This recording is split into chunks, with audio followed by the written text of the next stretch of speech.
Bienvenidos al tercer módulo del curso Cocinar Sano es Fácil. En este módulo la primera cosa que haremos será un pequeño resumen para ver cuáles son los grupos de alimentos saludables que tienes que introducir en tu alimentación diaria. A continuación hablaremos de ritmo circadiano porque esto nos dará la idea de cómo organizar nuestra comida a lo largo del día. Y finalmente hablaremos de cómo se combina un plato equilibrado.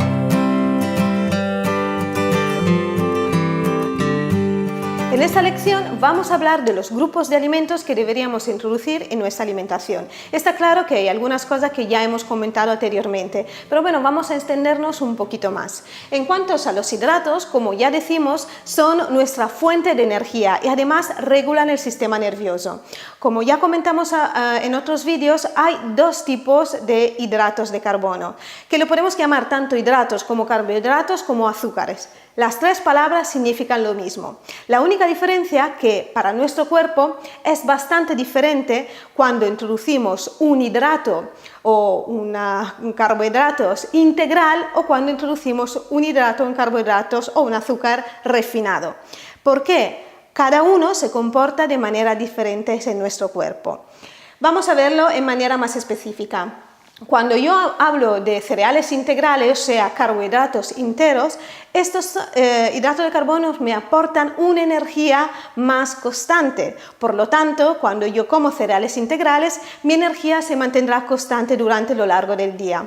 Por lo contrario, cuando estamos comiendo cereales refinados, harinas blancas, arroz blanco, pasta blanca o azúcar refinado, el tipo de energía que me aportarán es una energía muy rápida, con lo cual se dispararán mis niveles de insulina y por lo tanto al cabo de rato volveré a tener un bajón energético.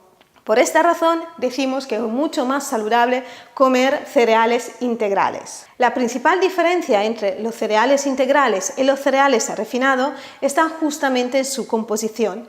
Un cereal integral está compuesto por fibra y minerales y vitaminas que justamente están en la cáscara o concentrado en el germen. Durante el proceso de refinación justamente van a eliminar la fibra, la cáscara y el germen, con lo cual lo que se quedan son solamente almidones o bien llamadas calorías vacías. Esto que nos sacia, pero al cabo de rato volvemos a sentir hambre porque no estamos realmente nutridos. Cuando hablamos de proteínas, te recuerdo que la función de la proteína es la de reparar y construir el cuerpo. Las proteínas son los tabiques de nuestro cuerpo y también aquí podemos hacer diferentes distinciones. Como ya vimos, hay proteínas de origen animal y proteínas de origen vegetal. Y también estos dos tipos de proteínas se llaman o se clasifican en función de su cantidad de aminoácidos. Hay proteínas que se llaman de alto valor biológico porque contienen todos los aminoácidos esenciales y proteínas como son las de origen vegetal se consideran de bajo valor biológico. ¿Y esto por qué? Porque en realidad las proteínas son formadas por grupos de aminoácidos y estos aminoácidos son alrededor de unos 20-21. Pero de estos 20 aminoácidos hay bien 8 que se le llaman esenciales porque nuestro cuerpo no puedes construirlo por sí mismo, necesitas introducirlo a través de los alimentos. Entonces, la principal diferencia entre las proteínas animales y las proteínas vegetales es que las proteínas animales se consideran completas porque contienen todos estos 8 aminoácidos esenciales, mientras las proteínas vegetales, para ser completas, necesitan combinarse entre sí. Por ejemplo, como nos sugiere la OMS, tenemos que mezclar cereales integrales con legumbres para conseguir el mismo valor proteico de un filete de ternera. Pero también la OMS nos dice otra cosa. Si a nuestros platos combinamos cereales integrales más legumbres y además le añadimos semillas, frutos secos, nuestro valor proteico es superior del filete de ternera.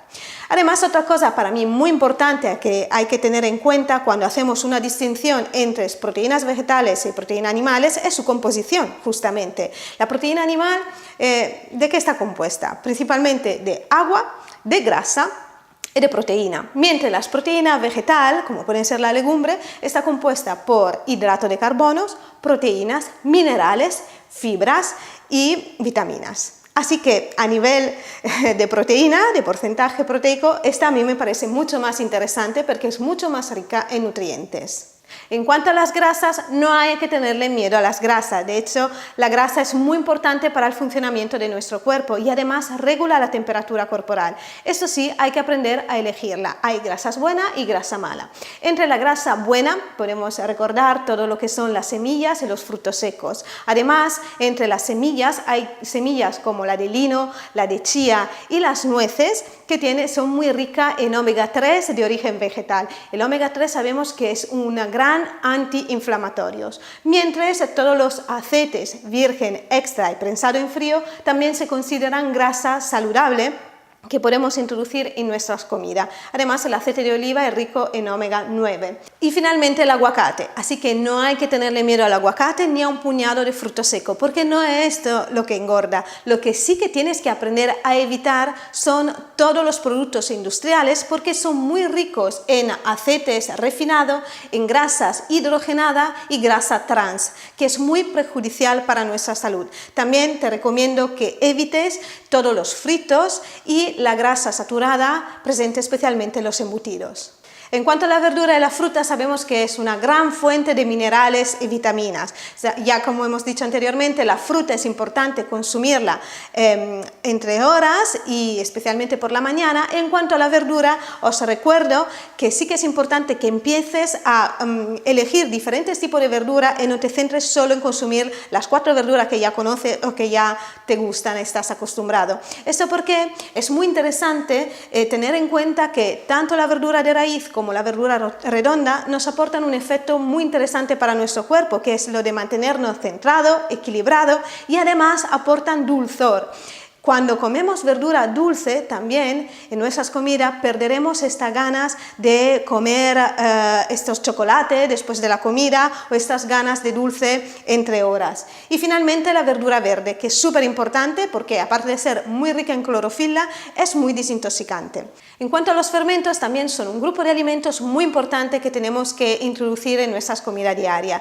¿En qué manera? Por ejemplo, en forma de pickles, de kimchi o con la salsa de soja o el miso en nuestras comidas, o si no a lo largo del día, como por ejemplo las bebidas de Rejuvenac, kefir o kombucha. ¿Esto por qué? Porque son muy ricas en enzimas y además nos ayudan a regenerar nuestra flora intestinal y por lo tanto a mejorar la absorción de los alimentos.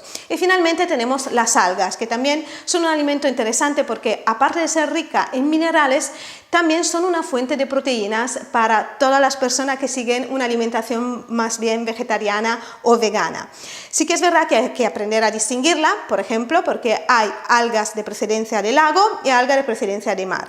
La de lago son las más ricas en proteínas porque contienen hasta un 67% de proteínas. Y aquí tenemos la clorela y la espirulina.